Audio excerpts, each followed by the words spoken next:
In this lecture of IAS 19, Employee Benefits, we are going to cover the first type of employee benefits, which is short-term benefits. Now, when you talk about the short-term employee benefits, let's first start off with the definition of these benefits. This is a benefit to be provided within a year of service, or we can say within 12 months from the year of service. Year of service is very important. Why? Because the time period in which an employee is performing the service, he or she is going to get a compensation against that, a benefit against that. So if that benefit is falling within 1 year or within 12 months from the date of that service, that is going to be called a short-term employee benefit. Now, this is other than the termination benefit. So in the regular course of employment, if the benefit is being given, that is going to be called a short-term employee benefit. There are different examples of it. We can see over here, salary, any short-term bonus, commission, any kind of in-kind benefits or perks, short-term paid benefits, all of them are going to be included within the scope of short-term employee benefits. This is normally the most common type of employee benefits that is provided within a company. So its accounting treatment is important for you. Now, once again, please remember all of these items that we discussed over here. If an employee is getting them within 12 months from the period of service, only then it is going to be called an employee benefit. So all kinds of wages, salaries, any kind of social security contributions, so much so that we will talk about the paid absences or holidays also, any kind of even the profit sharing or bonuses, any non-monetary kind of benefits that we mentioned over here, for example, private medical care, company cars, housing, etc. All of them are going to fall under the scope of short-term employee benefits. Now, in case of short-term employee benefits, normally speaking, with respect to salary also, our basic understanding is that the double entry is straightforward. You debit the expense and credit is made to cash or payable, depending upon whether the benefit is being paid in cash or at the time of recording of it, it is going to be paid in future. Now, this double entry is very importantly passed at the time of service. This is a very important part of IAS 19, that the expense is recorded when the work is performed, not when actually the cash is paid. So in this case also, you have to make sure that in case of short-term employee benefits, the expense is recognized in the time period in which the employee is providing the service. Only then it is going to be proper accounting for the short-term employee benefits. Now, in case of short-term employee benefits, we have another very important benefit, that is short-term paid holidays. In this case, it is divided into 3 different categories. No compensation, no accounting. This is the first part. So, where there are companies in which case, if the paid holidays are given and in the current year, the employee did not use them in full, and in the future there is not going to be any compensation against it, then you don't have to pass any double entry for it. But on the other hand, if you have a compensation in the form of cash for the short-term paid holidays, then you have to do its accounting. Similarly, in case of carry forward or accumulated holidays, that is also going to be accounted for properly. This is the case where at times the companies give you an option that if you don't avail your leave quota completely in the current year, then that amount or those number of days are going to be carried forward to next year and they are going to be added to your leave quota for the next year. Now, from an accounting point of view, we have to see how it is going to be accounted for in our financial statements. Now, for short-term paid holidays, the method of accounting that is used is accrual basis of accounting. Just a quick reminder, you have already covered the accruals concept in your previous subjects. Accruals concept basically means that expense or income is recognized when it is actually incurred, not when cash is received or paid. Now, in case of employee benefits, because we are talking about the expense of a company, so we are going to see that the expense, which in this case is employee benefit, it should be recognized in the period in which it is incurred, not when actually the cash is paid. Then, in this case, they say that if the compensation is in the form of cash or the unconsumed holidays are going to be paid in the next year, it's the same thing. So in this case, you have to pass this double entry in the current year in which the employee is performing the work. Now, compensation in the form of cash, once again, this cash is going to be paid to the employee after the year end. So, for example, in the current year, you were allocated a leave quota of 20 leaves. The employee availed only 18 leaves out of that. For the 2 days that are left, the employee is going to be given cash, but that cash is definitely going to be given next year, when the company is sure that the employee is no longer going to avail those holidays. When you say that it is going to be paid next year, it means that it is going to be paid within 1 year from the time period in which the service is being performed. So automatically it is going to fall under the criteria of short-term paid holidays. Now, the next thing over here is that when you know that this is going to be the case, then the double entry is passed at the year end, that is debit expense. This is the amount that is going to be compensated to the employees, and credit is going to be to the expense payable. Later on in our lecture, we will see how the calculation of this amount is also done.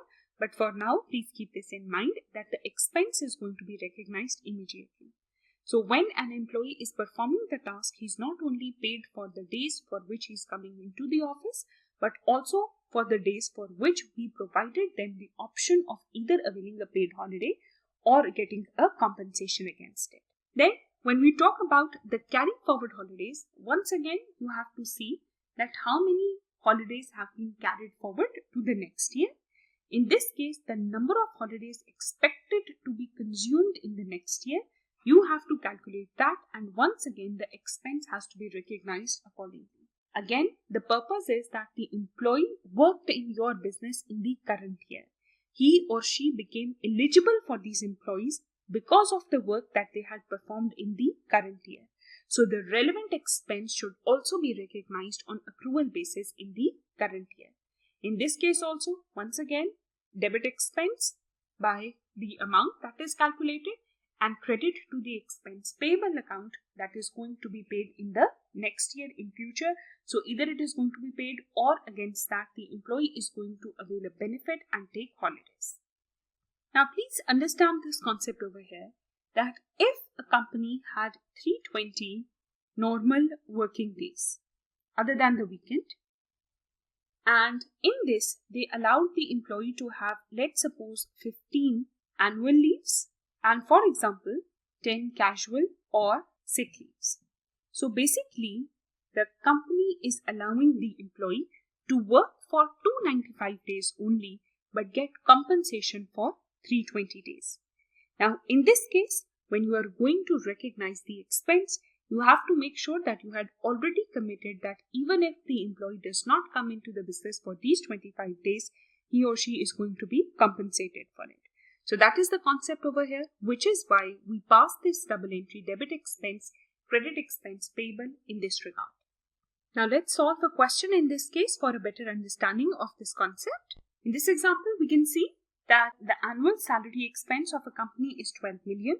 This is annual salary expense of all the employees. So for a whole year, the salary of all the employees. The number of employees mentioned over here are 300. The annual working days of this company are 250. The question says that the number of unconsumed holidays is 4 per employee at the year end. 10% employees will leave without taking their entitlement of unconsumed holidays in the next year. Now, at the current year end, you have to judge that what is going to be liability in the current year. As I mentioned over here, because these leaves relate to the current accounting period, the employees have performed their services in the current accounting period. So the relevant expense also needs to be accounted for in the current accounting period. The amount, however, is going to be calculated on the data that we estimate for the next year. Now, in this case, we have to identify what is going to be the expense that is going to be related to the current year, but for which the benefit is going to be paid to the employee in the next year. Now, let's start off with, first of all, what is the per employee salary of this company? So the per employee salary we can see over here is 12 million, which is for all the employees, divided by the number of employees in this case, which is 300. So you divide 12 million by 300. It gives you the per employee salary of 40,000 per annum. Please remember, this is per annum salary. Now, in this case, you have to identify that what is the per day salary per employee. Now, because you have the data for the whole year, now you can distribute it with respect to the working days. So, per employee, per day salary over here is $40,000 divided by 250 active days. So, that is going to be $160 per day. Now, because of this calculation, you can identify the amount that is allocated to per day per employee, for which the compensation is going to be given in the next year. Such kind of questions have come up in your past exam papers, so please notice the calculation very clearly. Now, once you have done this calculation of per day salary, now you have to calculate the amount for which you have to recognize your expense as well as the liability.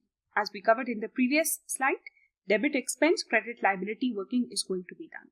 Now, when you recognize this liability, now you know that overall there are 300 employees. So, this is the number of total employees at the current year end. Now, please see this working is going to be done at the year end. Why? Because during the year you wait for the employees to consume their holidays. Only the unconsumed holidays are going to be carried forward in the next year or provided compensation against.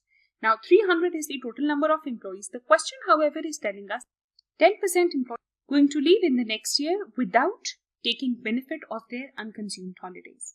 Naturally speaking, this benefit is only available if they are still there to consume it. So, only 90% of the existing employees are going to avail this benefit. Now, over here, you can see that the number of holidays per employee is 4. So, number of unconsumed holidays over here is 4, and we calculated ourselves that the amount that we can allocate it to per day of each employee, so per day salary of each employee is 160. Now, after that, you calculate the total amount, that is 172,800. Now, with this amount, you are going to pass this double entry, which is debit expense, credit expense payable in the future. So, this is the working for short-term paid holidays. As I mentioned, straightforward such questions have come up in the past exam papers also. So, you should know that a stepwise approach needs to be taken, in which first of all you calculate the per employee salary, then you calculate the per employee per day salary, and then you calculate the estimated number of employees and number of days that are going to be there in the next year consumed, and you multiply it with the per day salary to get the final amount of expense. The double entry you have already seen. So this is the accounting treatment of short-term benefits. Now over here, as we mentioned in the very beginning, that whether you're talking about salary or you're talking about any kind of bonus or commission, all of these are going to be accounted for under IAS 19, the accounting treatment of short-term employee benefits. Now, one last point that you have to remember over here is with respect to this short-term bonus also. Please remember that when you talk about employee benefits, they can arise either through a legal obligation or a formal contract, or they can arise through a constructive obligation also, such like any such repetitive behavior in the past as well. In this case also, at the year end, you have to calculate the estimate. So, a reliable estimate of the amount of bonuses has to be calculated and the double entry has to be passed. This is an area that you might face in your questions with respect that the question says that the employees are going to get a percentage of profit as a bonus, or the directors are going to get a percentage of profit as a bonus for the current year. Now, the question that arises is that the profit is going to be calculated once the year ends, and after that the complete working is done. So, should we pass the double entry for bonus in the current period or in the next period? As the standard says, that bonus related to the working of the employees in the current accounting period. So, at the year end, their bonuses should also be recognized as an expense in the current accounting period.